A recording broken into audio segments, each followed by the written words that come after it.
Good morning. આપણે chapter number 5 છે એ chapter number 5ની અંદર આગલા ટોપિકની અંદર જરાયુ વિન્યાસ, કલિંકાંતર વિન્યાસ, બીજાશયના સ્થાનને આધારે પ્રકાર એટલે કે પુષ્પ છે એ પુષ્પની આપણે સંપૂર્ણ રચનાનો અભ્યાસ કરી ચૂક્યા. તે દરમિયાન મેં તમને કીધું હતું કે સ્ત્રી કેસર છે અને એ સ્ત્રી કેસરમાં બીજાશય છે. આ જે બીજાશય છે અને તે વખતે મેં એવું પણ કીધું હતું કે ફલનની ક્રિયા થાય એટલે પુકેસરની પરાગરજ સ્ત્રી કેસરના પરાગાસન પર આવે. અહીંયા અંડક છે અને આ પરાગરજ અને આ નરજન્યુ અને એનું જોડાણ થાય અને ફલનની ક્રિયા થાય. આ જે આખી રચના છે એ આપણે ધોરણ 12માં ફલન વિશે વધારે ડિટેલ્સમાં અભ્યાસ કરીશું અને તમે 9મા 10મામાં પણ ભણીને આવ્યા છો બેવડું ફલન કે પુકેસરની પરાગરજ છે સ્ત્રી કેસરના પરાગાસન પર આવે અને ત્યાંથી ત્યાં પરાગનલિકાનું નિર્માણ થાય અને એની અંદર નરજન્યુ હોય અને બીજાશયના માદાજન્યુ બંને જોડાઈને ફલનની ક્રિયા થાય છે. આ આપણે ભણી ગયા છો. અહીંયા ફલન થયા પછી શું થાય છે તો ધીરે ધીરે શું થશે કે આ જે પરાગનલિકા છે એ પરાગનલિકા દૂર થશે. બરાબર. પછી અહીંયા ફલન થયું અને ફલન થયા પછી આ જે બીજાશય છે એ બીજાશય ફળમાં રૂપાંતર પામે છે. એટલે બીજાશય છે એ બીજાશય શું બની જશે? આપણને ફળ બની જશે. અને આ જે બીજાશય ફળ બને છે અને એ જે ફળ બને અને આ જે છે એનું શું થવું? ફલાવરણ તરીકે ઓળખવામાં આવે છે. પછી એની અંદર અંડક થયા. બરાબર. અને એ જે અંડક છે એ અંડક આપણને બીજ તરીકે ઓળખવામાં આવે છે. એટલે આ રીતે ફલન થાય ને ફલન પછી આ જે બીજાશય છે એ બીજાશય ફળમાં રૂપાંતર પામે છે અને બીજાશયની ફરતે જે આવરણ છે એને આપણે ફલાવરણ તરીકે ઓળખીએ છીએ. એટલે કે આ રીતે ફલન થાય છે અને આ રીતે ફલન થયા પછી ફળનું નિર્માણ થાય એને આપણે શું કહીશું? પરાગિત ફળ તરીકે ઓળખીશું. અને કેટલાકની અંદર બીજાશયનું ફલન થતું નથી. એટલે બીજાશયના ફલન થયા વિના ફળનું નિર્માણ થાય તેને અપરાગિત ફલાવરણ તરીકે ઓળખવામાં આવે છે. હવે આ જે ફલાવરણ છે એ ફલાવરણમાં આપણે જોઈએ કે કેરી જોઈએ છે. બરાબર. કેરી તો એની અંદર શું થાય છે કે તમે બહારના જે છોતરા છે બરાબર છે એ કાઢી નાખો એટલે એ થયું તમારું બાહ્ય ફલાવરણ. બરાબર. આ બાહ્ય ફલાવરણ છે એ ત્વચીય છે. પછી અંદરનો જે ગળ છે જે તમે ખાવામાં યુઝ કરો છો, કેરીનો રસ યુઝ કર્યો છે એ થયું તમારે મધ્ય ફલાવરણ. અને અંદર એક ગોટલું કહે છે જે આપણે શું હોય છે? બીજ છે. તો આ જે ફળ છે એ ફળ છે માંસલ ફળ તરીકે ઓળખવામાં આવે છે. એટલે જે ફળ છે એ ફળના અલગ અલગ પ્રકાર, કેટલાકની અંદર ફળ જે છે એ ફળ શુષ્ક પ્રકારનું હોય, કેટલાકની અંદર ફળ છે તે માંસલ હોય છે. અહીંયા તમે જે કેરી છે એની અંદર તમે જો બાહ્ય ફલાવરણ, મધ્ય ફલાવરણ અને અંત ફલાવરણ ત્રણેય જોવા મળે છે. અને આ રીતે આપણને ફળનું નિર્માણ જોવા મળે છે. તે ઉપરાંત અષ્ટિલા ફળ એટલે કે કેરી એટલે કે આ જે કેરી છે અને જે નારિયેળ છે એને આપણે અષ્ટિલા ફળ તરીકે ઓળખીશું. જે અંદર બાહ્ય ફલાવરણ, મધ્ય ફલાવરણ ને અંત ફલાવરણ ત્રણે આવેલા હોય એટલે આપણે એ ફળને અષ્ટિલા ફળ તરીકે ઓળખવામાં આવે છે. નારિયેળની અંદર આપણને જે મધ્ય ફલાવરણ છે એ મધ્ય ફલાવરણ આપણને રેસામય જોવા મળે છે. તમે નારિયેળ છે કાચા નારિયેળને જો તો ઉપરનો જે ગ્રીન કલરનો ભાગ છે, પછી જ્યારે જે સૂકું નારિયેળ છે એની અંદર આપણને રેસા જોવા મળશે એટલે એ મધ્ય ફલાવરણ છે.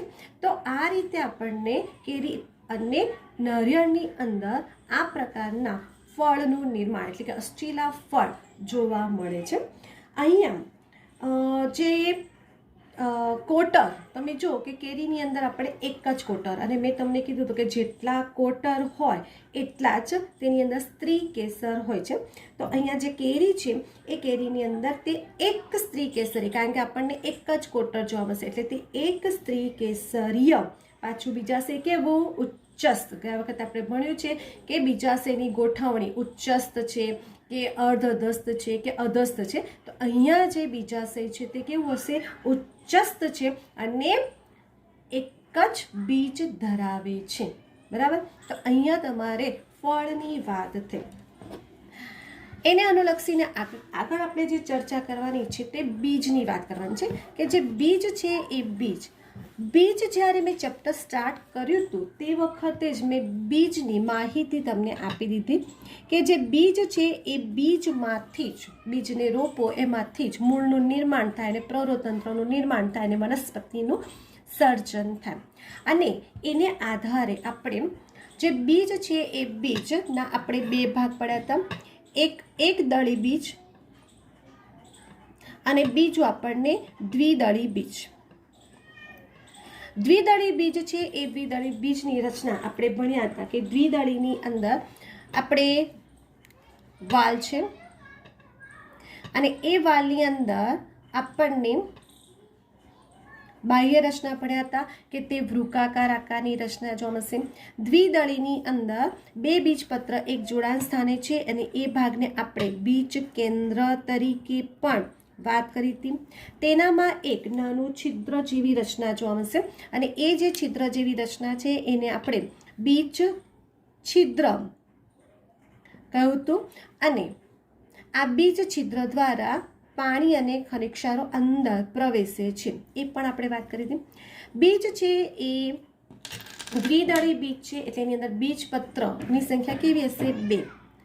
આ જે 2 બીજપત્ર છે અને એ 2 બીજપત્રની અંદર આપણે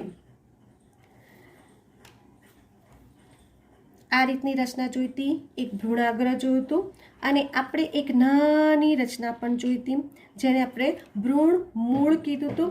અને બીજની ફરતે આપણને જે આવરણ આવેલા છે, બીજની ફરતે જે આવરણ છે એ આવરણને આપણે બીજા આવરણ તરીકે ઓળખ્યા.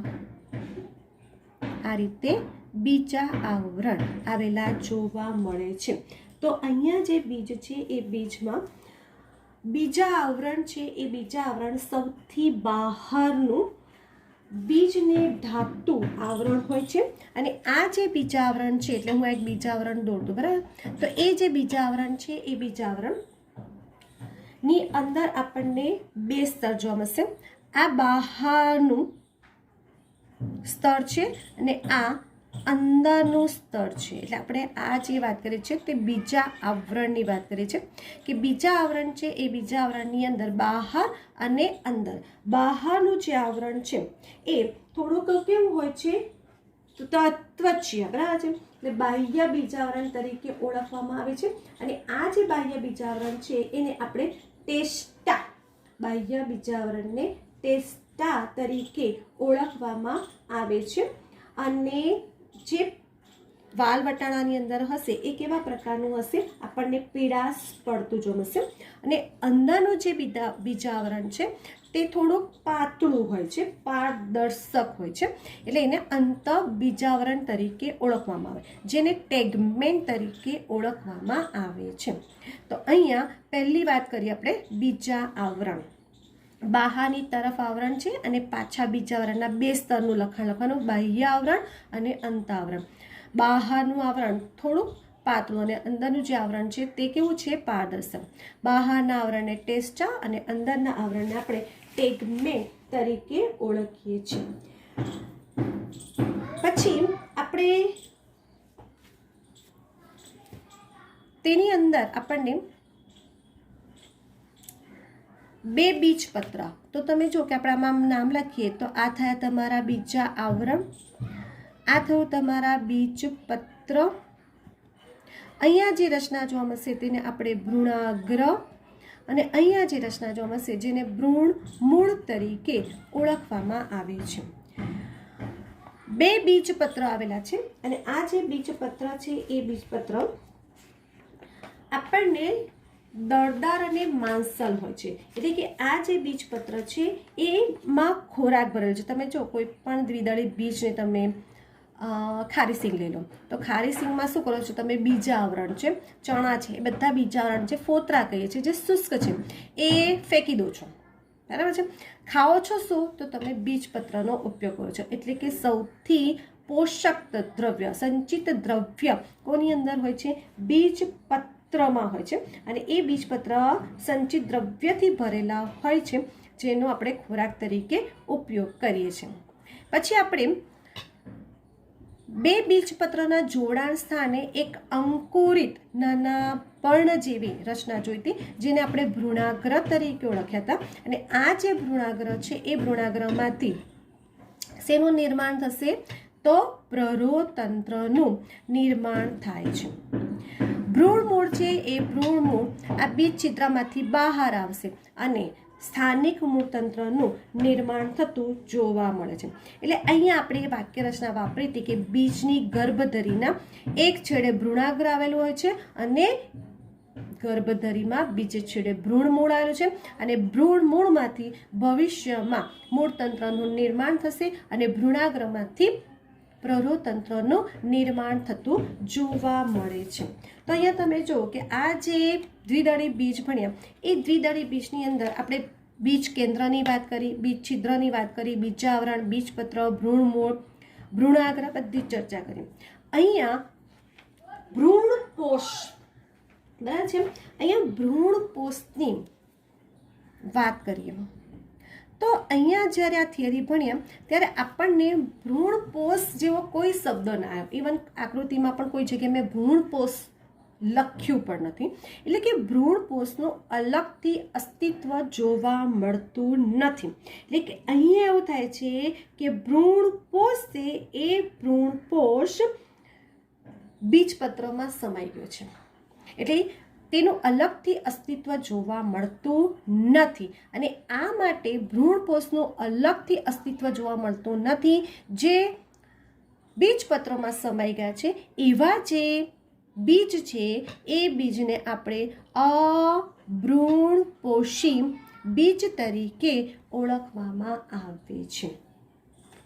તો આ થયું તમારે દ્વિદળી બીજની રચના, આકૃતિ સહવર્ણવ અથવા તો અભ્રૂણપોષી બીજની રચના આકૃતિ સહ વર્ણવો. તો તમારે બાહ્ય રચના પછી આંતરિક રચના બંનેની આકૃતિ દોરવાની અને એક એક જે તમે નામકરણ કર્યું છે એને આધારે તમારે એની વાક્ય રચના બનાવવાની રહેશે.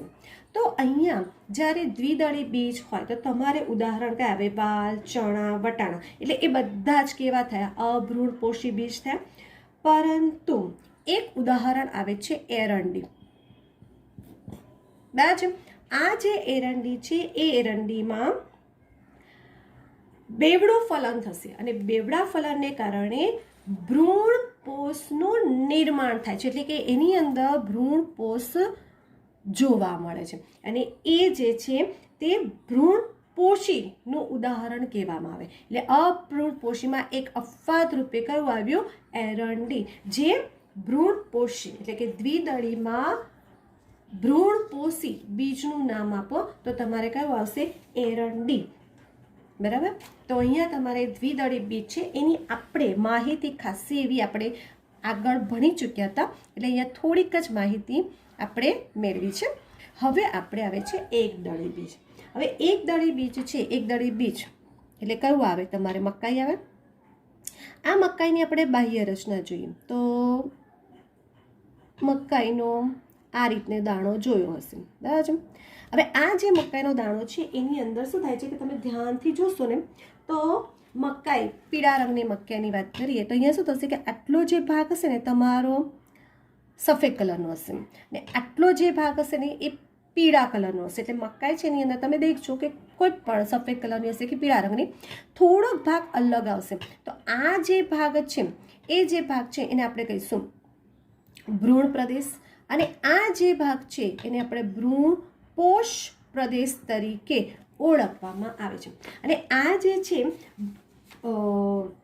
જે જોડાણ બરાબર છે, ભ્રૂણ પ્રદેશ છે ત્યાંથી જ ડોળા સાથેનું જોડાણ હશે. તમે ડોળો દેખ્યો હશે તો ડોળો આ ભાગેથી જ જોડાયેલો જોવા મળે છે.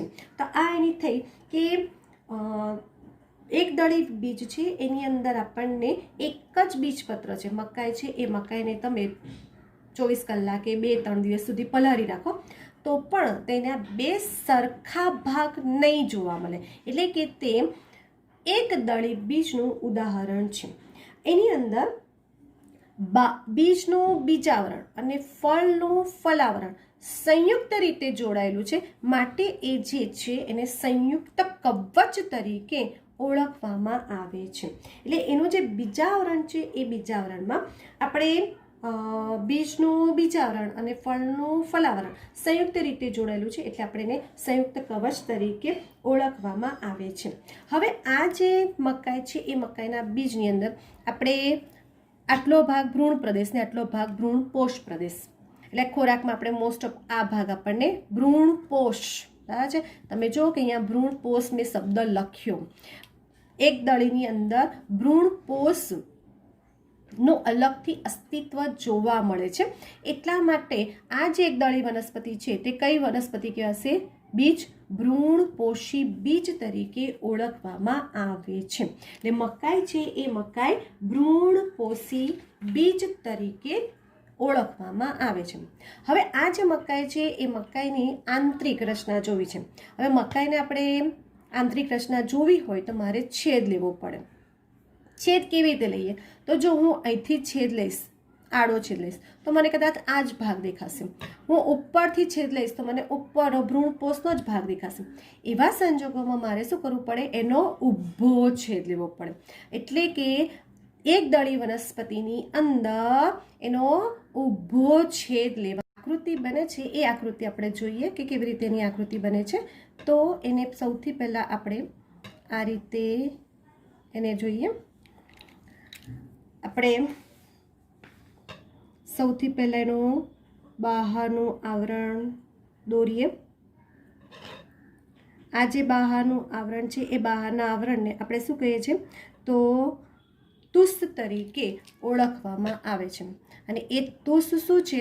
તો બીજનું બીજાવરણ અને ફળનું ફલાવરણ સંયુક્ત રીતે જોડાઈને જે રચના બનાવે છે જેને તુષ તરીકે ઓળખવામાં આવે છે. પછી આપણને આ જે ભાગ છે એ ભાગને આપણે અધિચ્છદીય સ્તર તરીકે ઓળખવામાં આવે છે. એટલે આ જે આપણો થયો અધિચ્છદીય સ્તર તરીકે ઓળખવામાં આવે છે. અધિચ્છદીય સ્તર. અહીંયા તુષની નીચે આપણને એક મોટા સમિતાયા કોષોનું બનેલું સ્તર આવેલું જોવા મળે છે.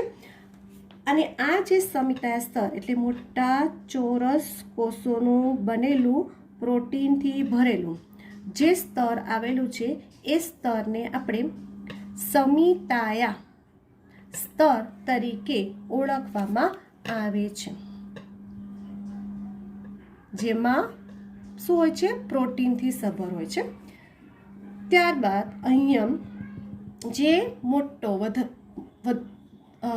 સૌથી વધારે જે બીજનો ભાગ રોકે છે એ ભાગને શું કહેવામાં આવે છે?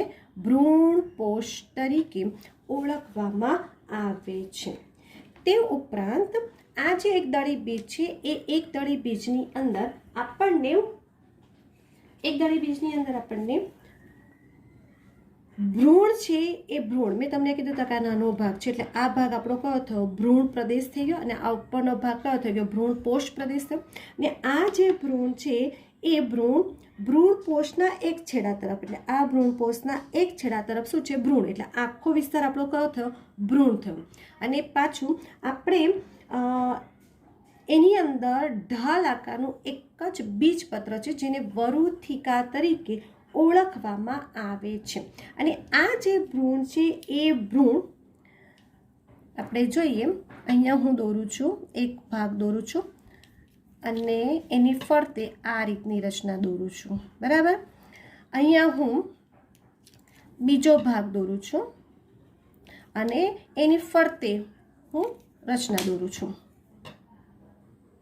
બરાબર. તો એની અંદર ઢાલ આકારનું એક જ બીજપત્ર છે, એટલે આપણે આ ઢાલ આકારનું જે બીજપત્ર છે જેને વરુથિકા તરીકે ઓળખવામાં આવે છે, અને એમાં આ ભાગ છે ભ્રૂણ મૂળ, અને ભ્રૂણ મૂળને ઘેરતી આ જે મેં દોરી છે રચના, એ ભ્રૂણ મૂળને ઘેરતી જે રચના છે જેને ભ્રૂણ મૂળ ચોલ તરીકે ઓળખવામાં આવે છે. એવી રીતે અહીંયા છે ભ્રૂણાગ્રમ, અને એ ભ્રૂણાગ્રને ઘેરતી જે રચના છે જેને ભ્રૂણાગ્ર ચોલ તરીકે ઓળખવામાં આવે છે. બીજ છે એ બીજને જ્યારે જમીનમાં રોપીશું ત્યારે ભ્રૂણ મૂળ ચોલને તોડીને બહાર આવે છે. એવી રીતે ભ્રૂણાગ્ર ચોલને તોડીને બહાર આવે છે. તો અહીંયા તમે જો કે એકદળી બીજ છે, એકદળી બીજની અંદર આપણે એનો ઊભો છેદ લેવાનો, અને સૌથી બહાર જે છે તુષ છે એની નીચે મોટા ચોરસ કોષોનું બનેલું જે સ્તર છે, જે સમિતાય સ્તર છે, જે પ્રોટીનથી સભર છે, અને એની નીચે જે મોટો ભાગ છે જેને શું કહે છે ભ્રૂણ પોષ તરીકે ઓળખવામાં આવે છે, જે સંચિત ખોરાક પોષક દ્રવ્યથી સભર હોય છે. ભ્રૂણ પોષની એક છેડા પર શું આવેલું છે ભ્રૂણ પ્રદેશ, અને એ ભ્રૂણ પ્રદેશમાં આપણને વરુથિકા કહીશું, અને ઢાલ આકારનું એક જ બીજપત્ર છે, અને અંદર ભ્રૂણ મૂળને ઘેરતી રચના, અને ભ્રૂણ મૂળ ચોલ, ભ્રૂણાગ્રને જોડતી જે બહારની તરફ જે રચના છે તેને શું કહે છે ઘેરતી રચનાને ભ્રૂણાગ્ર ચોલ તરીકે ઓળખવામાં આવે, ને એ બંનેને છૂટી પાડતી જે રચના છે તેને શું કહે છે અધિચ્છદ્ય સ્તર તરીકે ઓળખવામાં આવે છે.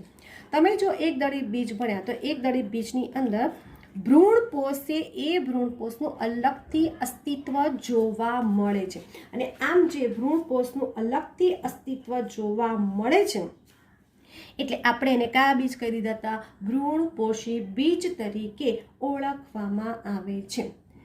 આ એકદળી બીજ એટલે તમે અથવામાં કઈ સવાલ થિયરી પૂછી શકે ભ્રૂણપોષી બીજની રચના વર્ણવો.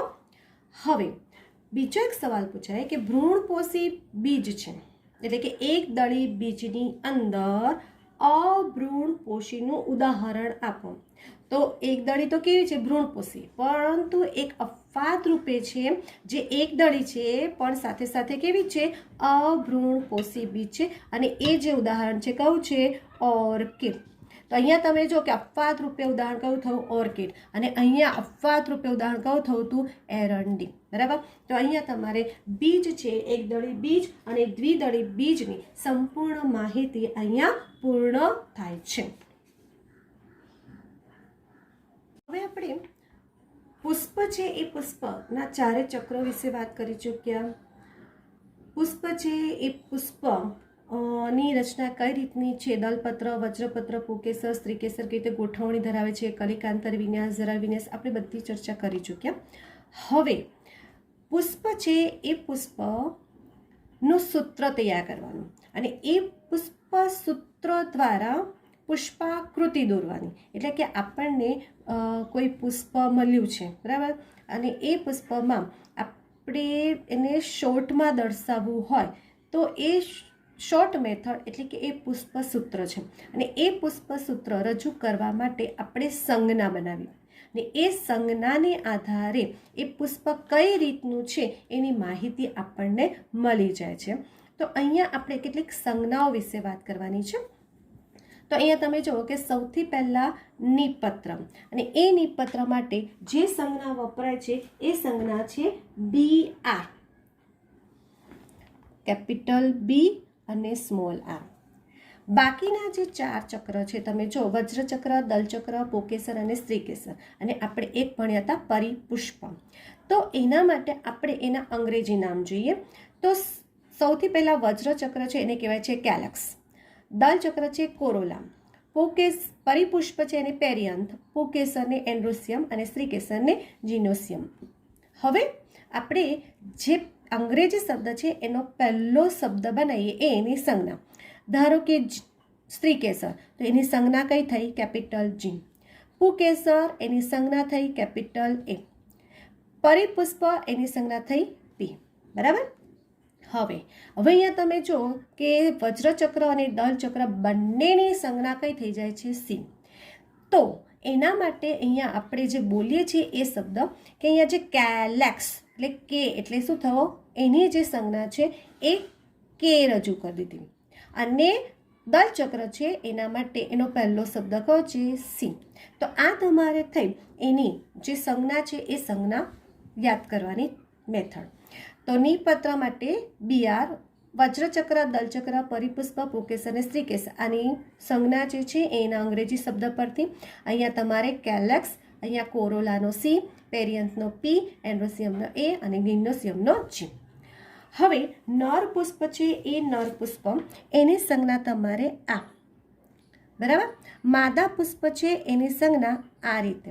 ઉભયલિંગી પુષ્પ એટલે નર અને માદા બંને ભેગા હોય તો આપણે એને શું કહે છે, ઉભયલિંગી પુષ્પ કહે છે. તો આ બંનેનું ભેગું કરવાનું, આ મૂકવાનું, પછી આના જેવું ચિહ્ન કરવાનું ને આના જેવું ચિહ્ન કરવું, એટલે શું થયું, ઉભયલિંગી તરીકે ઓળખવામાં આવે છે.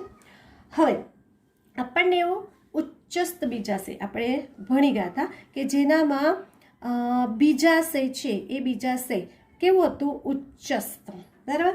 તો અહીંયા શું કરવાનું છે કે શબ્દ તમારો કયો છે, ઉચ્ચસ્ત, એટલે સ્ત્રી કેસર ઉપર છે. તો તમારે શું કરવાની, નીચે લીટી દોરવાની. અને સ્ત્રી કેસર માટે શું ધાર્યું છે, જી સંજ્ઞા, તો એ ઉપર મૂકવાની, એટલે એ થયું ઉચ્ચસ્ત. એટલે લીટીની ઉપર છે એટલે એનું શું થયું, ઉચ્ચસ્ત તરીકે ઓળખવામાં આવે. હવે શું થયું, અધસ્ત. તો શું આવશે, લીટીની નીચે જી છે. એટલે આ તમારે યાદ રાખવાનું છે. ઉચ્ચસ્ત બીજાશય અને અધસ્ત બીજાશયમાં સંજ્ઞા તમારે કેવી રીતે યાદ રાખવાની છે કે તમારે જે જી છે એ ઉપર મૂકો, લીટીની ઉપર એટલે ઉચ્ચસ્ત, અને નીચે મૂકો તો તમારે શું થઈ જાય છે, અધસ્ત. નિયમિત પુષ્પ છે એ નિયમિત પુષ્પની સંજ્ઞા આ રીતે છે. અનિયમિત પુષ્પ છે એની સંજ્ઞા તમારે આ રીતે છે, અથવા તો આ રીતે પર્સન્ટેજ વાળી સંજ્ઞા, બરાબર. તો આ જો સંજ્ઞા છે એ સંજ્ઞાને આધારે આપણે પુષ્પસૂત્ર તૈયાર થાય અને પુષ્પસૂત્રને આધારે પુષ્પાકૃતિ રજૂ કરવામાં આવે છે, બરાબર. કદાચ આપણે કોઈ પણ પુષ્પસૂત્ર લઈ લઈએ તો એ પુષ્પસૂત્ર ધારો કે હું એમ કહું કે જે પુષ્પ છે એ આ રીતે, ચલો હું એક દોરું છું, તમારે જાતે લખવાનું છે. એક સૂત્ર જાતે બનાવેલું છે એટલે તમે લખવાનું કે કેવી રીતે છે.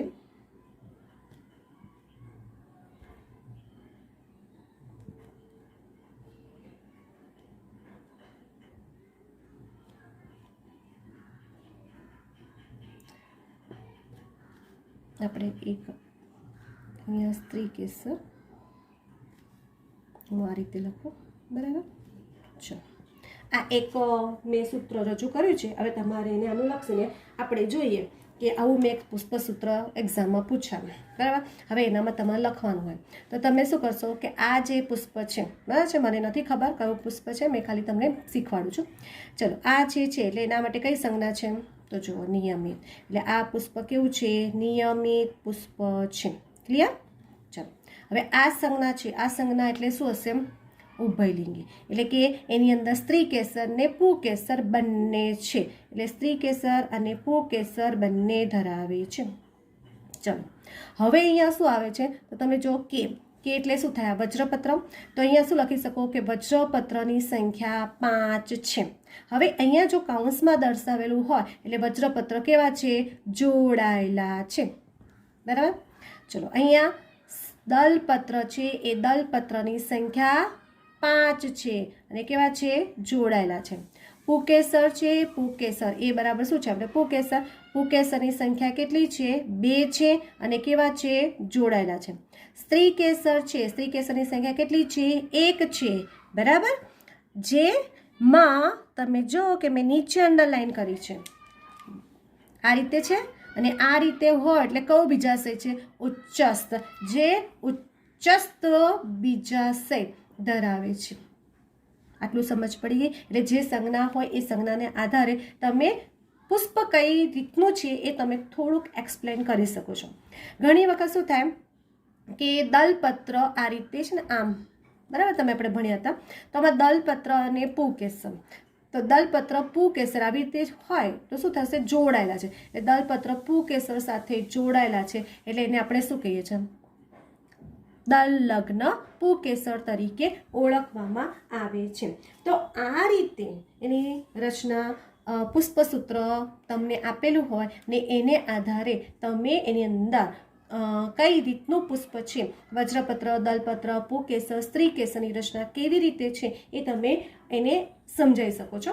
તમારી ચોપડીની અંદર જે કુળ આપેલા છે એ કુળમાં પરીક્ષામાં ફેબેસી કે સોલેનેસી કે લીલિએસી કુળ છે એનું પુષ્પસૂત્ર લખો એવો પ્રશ્ન આવે, અથવા તો પુષ્પસૂત્ર આપેલું હોય ને એને આધારે તેની અંદર કયા પ્રકારની રચના છે, વજ્રપત્ર, દલપત્ર, પુકેસર, એનું વર્ણન કરવાનું પણ તમને આવી શકે છે.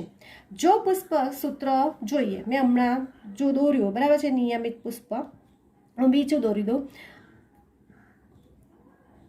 અહીંયા દલ ચક્ર છે એની સંખ્યા 5, પુકેસર એટલે દલપત્ર છે વજ્રપત્ર 5 છે, દલપત્ર 4 છે, પુકેસર છે એ પુકેસરની સંખ્યા 5 છે, સ્ત્રીકેસરની સંખ્યા 2 છે. આ એક છે. હવે આ જે પુષ્પસૂત્ર આપેલું હોય એ પુષ્પસૂત્રને આધારે આપણે પુષ્પાકૃતિ બનાવવાની હોય છે. એટલે કોઈ પણ પુષ્પસૂત્ર હોય છે એ પુષ્પસૂત્રમાં તેની આકૃતિ રજૂ કરવાની હોય. તો આપણે શું કરીશું? સૌથી પહેલાં તો આપણે પુષ્પ હોય તો સૌથી પહેલાં કયું હોય? વજ્રપત્ર, પછી દલપત્ર, પછી પુકેસર, પછી સ્ત્રીકેસર. તો અહીંયા આપણે પહેલાં વજ્રપત્ર દોરીએ. તો વજ્રપત્રની સંખ્યા કેટલી છે? 5. એટલે આપણે શું કરવાનું? આ રીતે 5 વજ્રપત્ર દોરી દીધા, બરાબર. પછી 5 વજ્રપત્ર આપણે શું કીધા છે કે જોડાયેલા છે, આવી રીતે જોડી દેવાના. જે આપણે વિન્યાસ દોર્યો હતો ને એ રીતે આ રીતે વજ્રપત્ર જેની સંખ્યા કેટલી છે? 5 છે. પછી આ 5 વજ્રપત્ર એકબીજા સાથે કેવા છે? જોડાયેલા છે. એટલે આપણે એને કિનારી પરથી જોડી કરી દેવાના.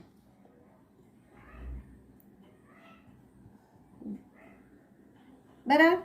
ચલો પછી શું છે? દલપત્ર. દલપત્ર કેટલા કીધા છે ને? 4. તો આપણે શું કરવાનું છે? 4 અને પાછા જોડાયેલા એટલે અહીંયા 1, 2, 3 અને 4 એટલે 4 દલપત્ર થયા. એટલે આ 4 દલપત્ર દોરી દેવાના.